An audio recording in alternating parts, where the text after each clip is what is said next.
હવે તમે તો આવો છો મારી જોડે, મારી ઈચ્છા પૂરી કરી દે છે, મારી ઈચ્છા, બધી ઈચ્છાઓ પૂરી કરી દે છે.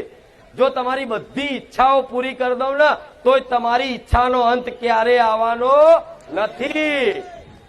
તો અસલ તો માવતર, અસલ માતા એને કહેવાય કે ઈચ્છા નહીં, ઈચ્છાની પૂર્તિ ના કરે, પણ એ જે કામના હોય ને એની કામનાઓનો ત્યાગ કરાવી દે, ઈચ્છાઓનો ત્યાગ કરાવી દે ને એનો અસલ માતા કહેવાય.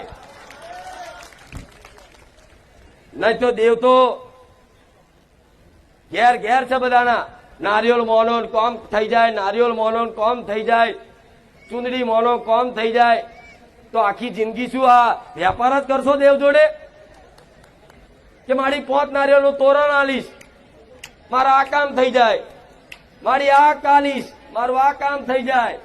તો શું રોજ માતાઓ જોડે વેપાર જ કરશો?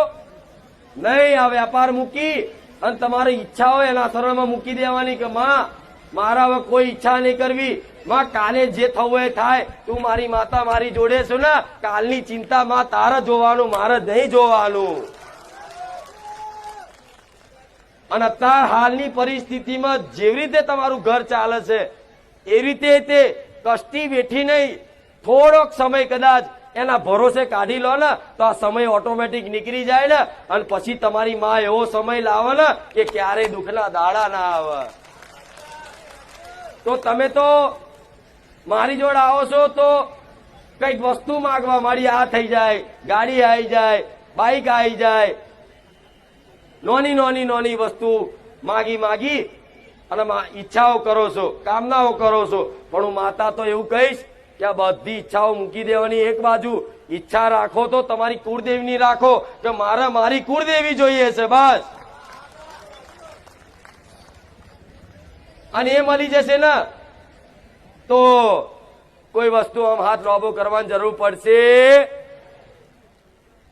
આ તો જે માતાનું બની ગયું હોય, જે 24 કલાક માતા નોમ દઈને રટણ કરતો હોય અને માતાના માર્ગ ઉપર હેરતો હોય ને, એના આવા અનુભવ ખબર પડે કે માતા કોને કહેવાય અને શું કહેવાય. અનુભવ કરવો છે ને?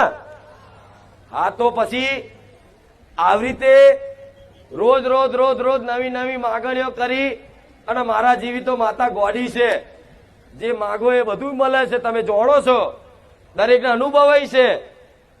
પણ મને તો ક્ષેત કાલાવાલા કરશો તમારું કોમે થઈ જશે. પણ હું તમને શીખવાડું છું કે દીકરાઓ, વસ્તુ માટે માતાની ભક્તિ ના